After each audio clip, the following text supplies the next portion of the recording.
Bom dia, queridos alunos do CEPI Polivalente. Vamos dar início à nossa sexta aula não presencial de História. Nessa aula, eu vou analisar com vocês algumas questões de uma lista organizada pela SEDUC, pela Secretaria do Estado da Educação, chamada Desafio Weekend. Então, essa é uma proposta da SEDUC dentro do programa Goiás Bem no Enem. Dessa lista oferecida pela SEDUC, eu selecionei 6 atividades e mandei para vocês em PDF. Então, vocês vão responder essas atividades, coloca a data no caderno, coloca qual é a alternativa correta. E, além disso, eu quero que vocês me enviem a resposta, a alternativa correta, para o meu WhatsApp particular, tá bom? Quero meu WhatsApp travando de tanta resposta que eu vou receber. E aí eu vou mandar individualmente para cada um, dizendo se as respostas estão certas ou não. Então, quer saber o gabarito? Me manda lá no particular sua resposta que eu te respondo se está certo ou não.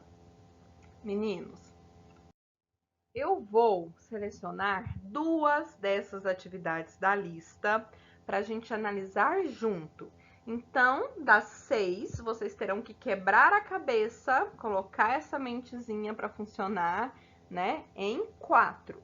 Além das 2, eu vou propor mais outras 2 para serem analisadas, tá?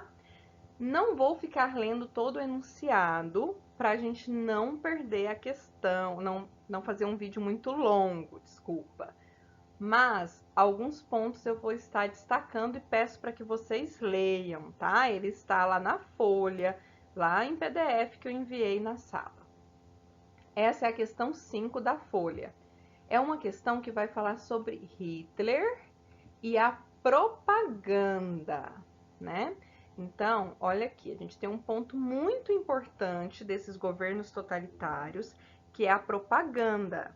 A propaganda é muito utilizada tanto pelos governos totalitários de direita quanto pelos governos de esquerda, como uma forma de manipulação ideológica.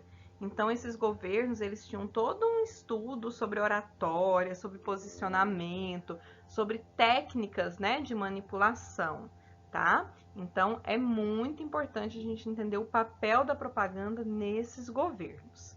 Aí tá falando que essa propaganda era sempre dirigida ao público, às massas, e levada de uma forma a uma compreensão daqueles até menos entendidos, das camadas mais baixas.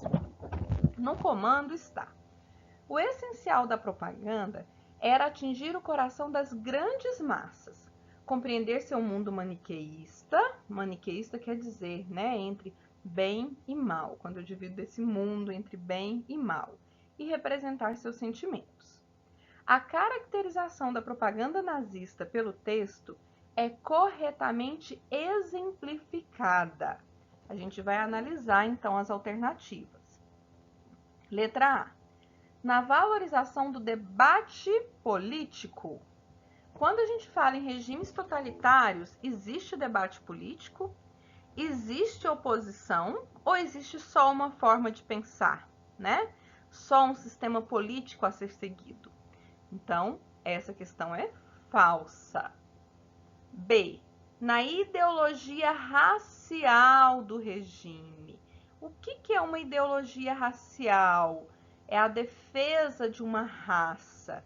E a gente sabe que isso esteve muito presente lá na Alemanha. Essa é uma característica fortíssima desse totalitarismo alemão, porque Hitler condenava, as demais raças e queria que a Alemanha se tornasse um país forte. Para isso era necessário fortalecer essa raça ariana e evitar essa contaminação de outras raças. Então, a questão da superioridade racial na Alemanha é muito forte, está presente sim na propaganda. E na celebração das grandezas históricas alemãs. Hitler celebrava a Alemanha como uma grande nação, dona de grandes conquistas? Sim. Tanto que essa nação ela tinha que crescer e dominar o mundo, Hitler queria dominar esse mundo todo.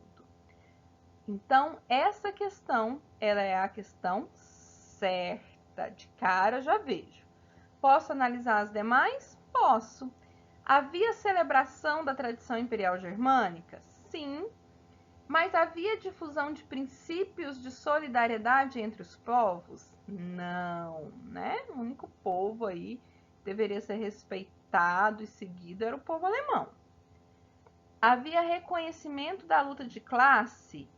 Isso não é uma característica do regime totalitário de direita, mas sim do regime totalitário de esquerda, do socialismo. E olha lá, e elogio aos acordos de paz do fim da Primeira Guerra Mundial. Como assim, né? Os acordos de paz firmados no fim da Primeira Guerra Mundial estão entre eles o Tratado de Versalhes, que impôs duras sanções à Alemanha. Tanto que a gente considera que foi o próprio Tratado de Versalhes que acabou sendo um dos principais fatores que levaram à Segunda Guerra Mundial. Então, eles não elogiavam os acordos de paz. No combate ao comunismo, sim, havia, mas na defesa de uma aliança estratégica com os Estados Unidos, nesse caso, não, né? Inclusive, a Alemanha sofria uma super, mega, hiperinflação por conta da crise de 1929. Então, ela estava começando a se recuperar da guerra e aí veio a crise nos Estados Unidos, os Estados Unidos retirou todos os investimentos e aí a Alemanha se afundou, né, numa das suas piores crises da história, tá bom? Então, letra certa, né, alternativa B. Questão 6 da folha. A ascensão do nazismo de Adolf Hitler na Alemanha e do fascismo de Benito Mussolini na Itália durante os anos 20, 30 e 40, ou seja, nesse período entre guerra, foi possível com a colaboração e suporte financeiro de grandes corporações. Aqui vem citando, sem contar com os grupos de mídia, que também vem citando. Assinale VOF. A passagem busca caracterizar o nazismo como um movimento de esquerda? Meninos, hoje em dia, existe, eu falo, teoria da conspiração, de tentar falar que Hitler, o nazismo, era tudo socialismo, era tudo regime de esquerda, tá? Não existe isso. Então, quando a gente fala de esquerda e direita, nesse período entre guerras, nesse período posterior, chamado de Guerra Fria, direita é o capitalismo, né? Direita são esses regimes nazifascistas, os Estados Unidos. E esquerda é o socialismo lá da União Soviética, né? Esse modelo que a gente costuma chamar de comunismo. Bom, alguns tentam argumentar que devido ao nome do partido nazista ser Partido Social Democrata, fugiu o nome, Partido Social Nacionalista Democrata, que esse social se refere ao socialismo, mas não tem nada a ver. Que a cor vermelha do nazismo se remete ao comunismo, também nada a ver. A melhor evidência histórica que a gente tem, né, para jogar por terra essas explicações de quem tenta falar que Hitler era comunista, é a própria Bíblia do nazismo. O livro escrito por Hitler enquanto ele estava preso, chamado Mein Kampf, Minha Luta. É um livro que é proibida a publicação dele no Brasil, mas se acha, né, para ler em PDF na internet. Então esse livro se tornou uma bíblia, é a ideologia nazista. E lá o Hitler explica o sentido do nome do partido nazista, né, que não tem nada a ver com o socialismo de Marx. Ele fala da cor vermelha. Então ele tem toda uma explicação. E ele condena muito o comunismo. Ele é totalmente crítico ao comunismo. Não tem como mesmo a gente considerar como sendo um movimento de esquerda o nazismo ou o fascismo. Bom, apesar da argumentação e evidências históricas explicitam que o nazismo foi um movimento socialista, pelo contrário, as evidências históricas explicitam que o nazismo foi um movimento capitalista, um movimento de direita. O nacionalsocialismo, por ser um movimento nacionalista, se apoiou em diversos autores alemães de sucesso, tais como Nietzsche, Marx e Weber.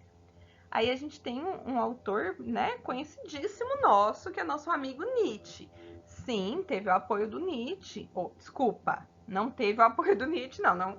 A gente sabe que teve uma inspiração nas ideias de Nietzsche, principalmente lá na questão do super-homem, né, da superioridade, mas a gente sabe que o Hitler meio que desvirtuou as ideias de Nietzsche, tá? Mas Marx, gente, Karl Marx e socialismo não influenciou em nada as ideias, né, seja do nazismo ou do fascismo, tá? Então, falso. Por último, na Itália fascista, perseguiram os comunistas e socialistas. Não só na Itália, como na Alemanha também, né? Mas como ele não está falando somente na Itália, essa questão é verdadeira, então a resposta certa, letra alternativa E, falso, falso e verdadeiro. Essa questão, meninos, eu coloquei porque ela cai muito. Esse quadro é famosíssimo, tá? É um quadro do Pablo Picasso chamado Guernica. E por que ele está aí, né, em meio ao nosso conteúdo de nazifascismo?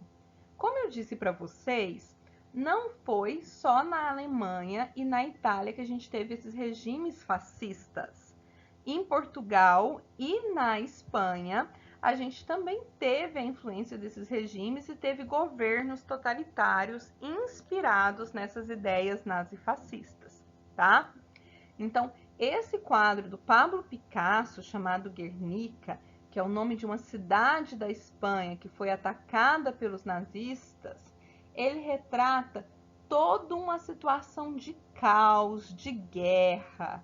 Eu não sou professora de arte para analisar a obra, mas olha, a gente vê aqui, né, casa incendiando, corpos dilacerados, né, pessoas gritando, o touro aqui que representa, né, um dos símbolos da Alemanha, também mutilado, a mão com a faca e uma florzinha ali que representa talvez uma certa esperança, mas demonstra esse povo resistindo, tá?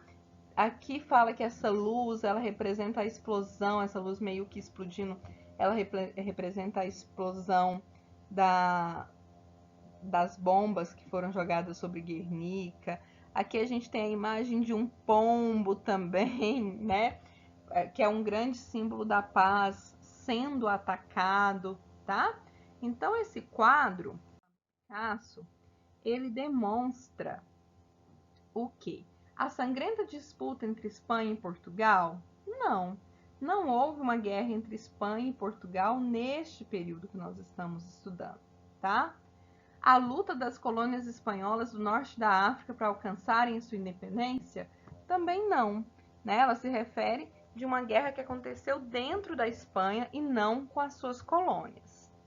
Destruição de fábricas espanholas por bombardeiros autorizados pelo governo fascista da Inglaterra?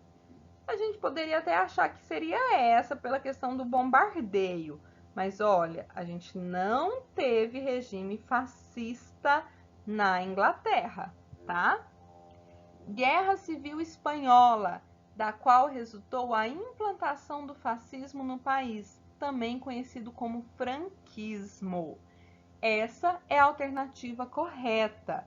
Então, a Espanha, nesse período também, entre guerras, entre Primeira e Segunda Guerra Mundial, passou por uma guerra civil onde foi implantado o fascismo, tá? Com apoio da Itália e com apoio da Alemanha. Então, a Espanha ela ficou dividida entre aqueles que queriam defender a democracia, o republicanismo, e os nacionalistas que defendiam o fascismo. E com o apoio militar, principalmente da Alemanha, né, que atacou aí com bombas algumas cidades, os fascistas dominaram. Então a gente tem aí o Franco, né, assumindo o governo na Espanha. Isso foi próximo, muito próximo da Segunda Guerra Mundial, tá? Então a expansão do nazismo na Europa e a resistência dos países ibéricos em aderir seus métodos racistas também não poderia considerar, porque os países ibéricos, Portugal e Espanha, aderiram ao fascismo, né? O regime franquista e outro regime salazarista, que é o caso de Portugal. Por fim, eu coloquei uma questão com uma imagem que cai muito, já até caiu no Enem, onde a gente tem uma pessoinha aqui escondida atrás de cortinas, né, feitas por bandeiras. De um lado aqui o comunismo, aqui a bandeira dos Estados Unidos e aqui a bandeira da Inglaterra. E aí, essa pessoa ela tem algumas características de um judeu, né? Mas eu nem precisava saber disso, analisar aqui, ó, a cruz de Davi, né? Só de eu ler, por trás das potências inimigas, o judeu. Então, o que essa questão está querendo analisar? Durante a Segunda Guerra Mundial, a ação do partido nazista na Alemanha ampliou a propaganda contra os que foram considerados os inimigos internos da nação germânica. O cartaz abaixo é um exemplo dessa política. Então, qual aspecto da ideologia nazista que a gente encontra presente nesse cartaz? Aqui ficou mal formatado, né, meninos? Letra A, B, C, D e E. Mas eu posso falar que é o antissemitismo, né? Por quê? O que é a política antissemitista? Semita é o povo judeu. Então, uma das características mais fortes da política nazista é essa perseguição ao povo judeu. Hitler considerava que os judeus eram os grandes culpados por todo o mal causado à Alemanha. Pela Alemanha ter perdido a Primeira Guerra Mundial, pela crise econômica alemã, né, após a crise de 29. Então, os judeus eles foram muito acusados e perseguidos por esse governo nazista. Então, o antissemitismo é algo forte, né? E esse judeu atrás ali do comunismo, né, atrás ali da bandeira dos Estados Unidos e da Inglaterra, quer dizer que o inimigo do povo alemão na Segunda Guerra Mundial era também o povo judeu, que estava por trás aí dessas potências, tá? Não seria o antissemitismo e o anticomunismo, né? A gente poderia até achar que sim, mas aí está falando do que estava por trás das potências inimigas. E a questão do comunismo, né?